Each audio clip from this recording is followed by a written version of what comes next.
Muli, usapang IMG Business ulit tayo. Ito po ang inyong lingkod si Tito Joey ng Jeddah, Saudi Arabia, na bumabati sa inyo ng ahlan o asalan mabuhay. May nagtanong sa atin,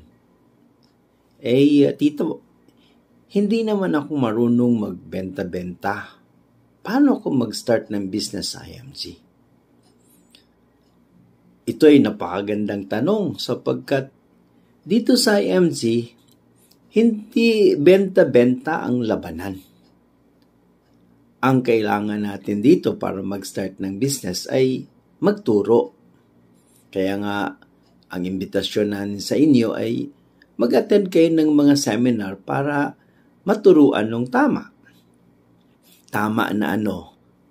Tama na mindset. Paano ang tamang pag-save, pag-invests, at maging entrepreneur.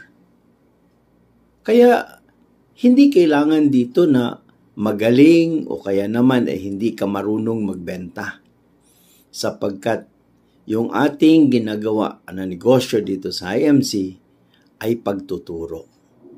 So kung ikaw ay marunong mag-share kung ano ang iyong ginawa, kung paano ang iyong ginawa para makapag-ipon ka, kung paano ang iyong ginawa para mag-start ka ng iyong sariling investment, yun lang ang iyong gagawin.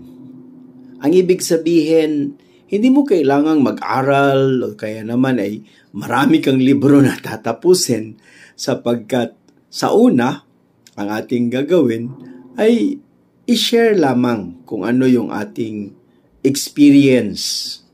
Kasi dito sa IMG, para ka mag-start ng iyong negosyo, dapat ikaw muna yung mag-start ng mag-save, mag-invest ng tama. Sapagkat anong ituturo mo sa iba? At anong business ang iyong isi-share kung hindi mo ito gagawin? Kaya, huwag mag-alala. May experience ka man o wala sa sales, hindi mo naman inaakala na magiging salesman ka. Hindi natin kinakailangan dito yan sa IMG. Kaya nga sa una, ang business na ito ay parang misyon. Misyon na makatulong. Sapagkat hindi nangangahulugan na well-educated ka. Marunong ka nang mag-save at mag-invest ng tama. Sapagkat